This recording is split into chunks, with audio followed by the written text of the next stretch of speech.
18,970 unique Magic the Gathering cards exist.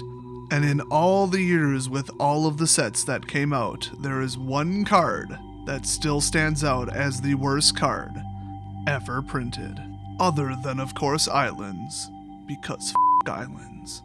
The legends state that if you want to find this card, you have to travel to a very particular mountaintop village deep inside of Tibet. With enough determination, you may be able to convince some monks to tell you the location of an old blind mystic. And if you follow their directions and hike for about 4 hours, you can find him. Be patient, as he may be in deep meditation. Once he finally greets you, you must give him the gift of 3 freshly picked sage leaves. Oh, crap, I forgot to tell you before you left you're supposed to bring them. Oh, I would feel like such a dick if you have to go back down the mountain and get the sage leaves and come back. I mean, you should have watched the whole video instead of doing it step by step and then hitting pause. How do you even have Wi-Fi on a mountain in Tibet? Anyway, give him the 3 freshly picked sage leaves, and he will hand you a map that will lead you the rest of the way to a secret cave. Enter the cave at exactly the break of dawn, and the guardian will ask you to answer his riddle. He will ask, "What is the meaning of life?" To which you must reply, "Boop your nose, heck it all to heck." After that, he should let you pass, and in the very next chamber, you'll find it. That's, not it. Like, this is it's not the best photo. It's behind the bronze tablet, but, like, it is bronze tablet. Like, just get it out of the way. See, like, it's a whole thing. It's like a meme or something. Like, ha ha ha, it's not the bronze tablet, it's the bronze tablet behind the bronze tablet. It's a whole joke with them, apparently. Follow these steps, and you too can retrieve the worst card ever printed, Bronze Tablet. There are rumors that on the other side of the world, there is a sister location where you can also get bronze tablets, for $1.95 free shipping. But I'm not familiar with that particular legend. It has something to do with eBay. I don't even know the origin of that word. I don't even know what language it is. eBay. It sounds Italian. Anyway, yeah, this is the card I picked as the worst card ever printed in the entire history of Magic the Gathering. But before I get into reading this awful, barely legible text that they thought was acceptable for some reason on old cards like this, I have to explain a rule that was in place up until Homelands. When Magic was first invented, there was this wonderful thing called ante. So if you were playing for ante, which I believe was the norm back then, depends who you ask, right before the game would start, before you even draw your first hand, you would randomly select a card from your library. So either cut it or top card or however you want to do it. So both players would do that, and then those 2 cards would stay in the ante zone, and whoever won the game won the cards. Now, the obvious slight issue with that is now you have to play with one less copy of whatever you just flipped up. So whether that's a good thing or a bad thing, I mean, you wouldn't want to play one land down. You wouldn't want to play with one less of your best card. And what if they flip up a $20 card and you flip up some, I don't know, common or basic land or something? Oh well, luck of the draw, I guess. So, long story short, they got rid of it after the release of Homelands because it could have been seen as gambling, because it pretty much was, and they didn't want to deal with that because they'd have to get all these permits and might not be able to hold tournaments in certain countries and states, and they just said, you know what, it's not worth it. If people want to do it on their own, great, but they are banning ante and every card that references ante in every DCI sanctioned event or competitive play or any ranked tournament or anything. So that got them out of any kind of legal hot water, and if people wanted to casually do it, kitchen table, whatever, they're free to, but that's it. So playing for ante, or playing for keeps, as most people would refer to it as, it was pretty common back then. Not everybody liked it, but it was widespread. And then it died off for legal reasons, but people were used to having high stakes like that, potentially. And there were a lot of cards that would swap out cards that were in the ante-zone with a different one, or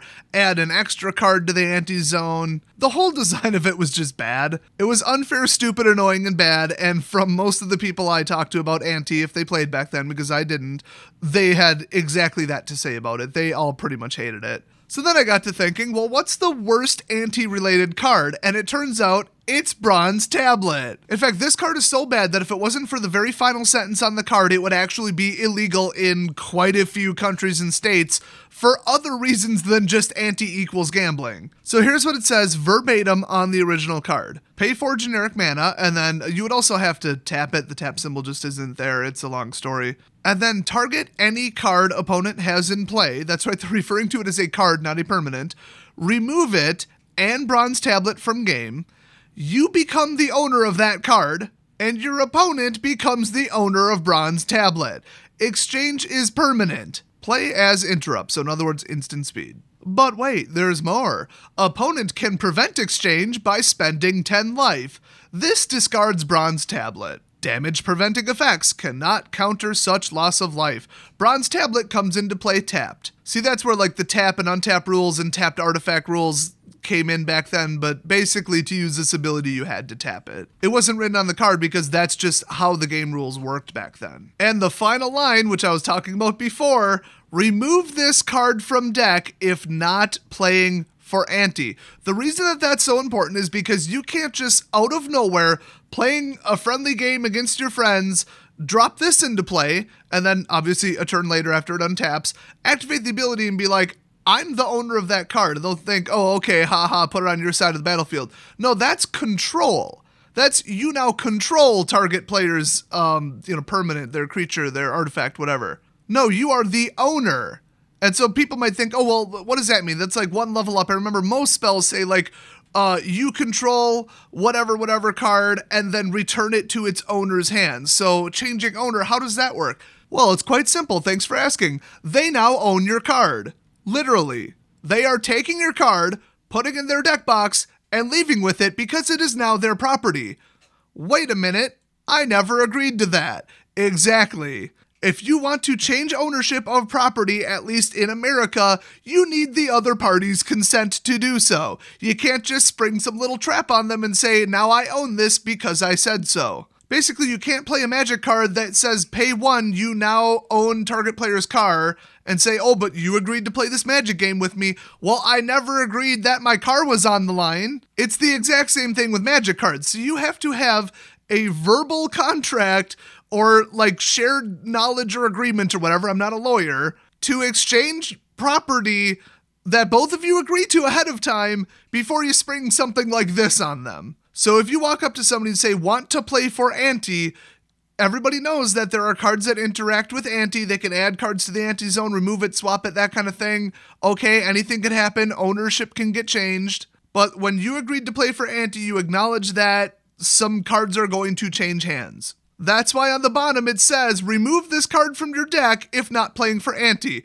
And then under that it should probably say, otherwise you may be convicted of petty theft. Now what if you're playing ante or just this card and got the person to agree to ante rules and they're under 18, which would be an issue in America? Well, like people under 18 agreeing to contracts, sometimes it's legal, sometimes it's not, depends upon the type of agreement, and it's like a whole thing. And then what if it's verbal instead of written? And then does like the property involved have tangible value, or is it like, I don't even want to get into the whole legal issues with this, other than basically this card is so awful and such a dick card to play that it might be illegal in some countries and states, like I said earlier. Or at least if it weren't for that little sentence at the bottom. But even then, like I said, what if they're under 18? What do you do then? Is ante even legal then? Is it a verbal agreement if the person isn't old enough to agree to a contract? I don't know, but the card is that bad. I mean, on the scale of bad cards, it's like, I don't like it, it's unfair, it's overpowered, it might be illegal. Like, that really is on a whole different level. I mean, there's, oh, this should cost 3 mana instead of 2, and then there's, it might be against the law. So if you're not clear in modern terms on how this works, the updated Oracle text, as they call it, which is a more standardized version of the rules, is, first and foremost, literally this is the first sentence now, remove Bronze Tablet from your deck before playing if you're not playing for ante. They moved it from the very bottom of the card to the top. I wonder why. Then it says Bronze Tablet enters the battlefield tapped. Then it has pay for tap, exile Bronze Tablet and target non-token permanent. So I guess you can't steal tokens anymore, even though they're cards. An opponent owns. That player may pay 10 life. If they do, put Bronze Tablet into its owner's graveyard.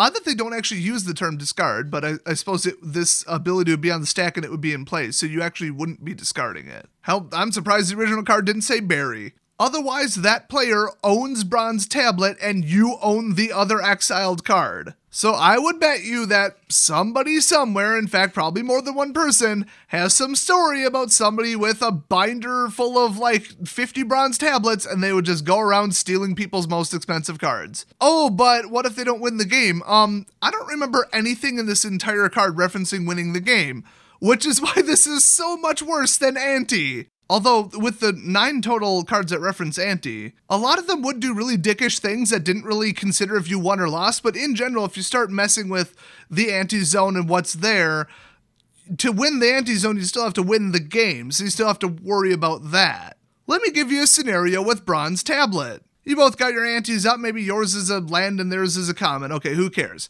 Cool, drop in Bronze Tablet, wait a turn, next turn, boom, you target their, I don't know, $10, $20, $30 Shivan Dragon or Sarah Angel or whatever was really hot back then. Oh, that Sengir Vampire thing, that thing was spicy. And they don't pay 10 because they're just not going to do that. They have 12 life remaining. And now you own their card. Boom, forfeit the game. They get what's in the anti-zone and you immediately take their $20 card or whatever and walk away with it. This is stealing an expensive card from your opponent in card form. In fact, I don't think they did the flavor text like quote on the bottom of cards back then, but if they did, I'm pretty sure the flavor text would be, it's basically just theft. I guarantee anybody playing this thing, like they got one hand tapping the card to activate the ability and the other hand's on the car keys getting ready to leave. So let's say your opponent has a really expensive card in the anti-zone because that's just the one that was randomly selected, and then you play this targeting another very expensive card. They can either pay 10 life, and let's say they're at exactly 10 life, so if they paid the 10 life, they would lose the game,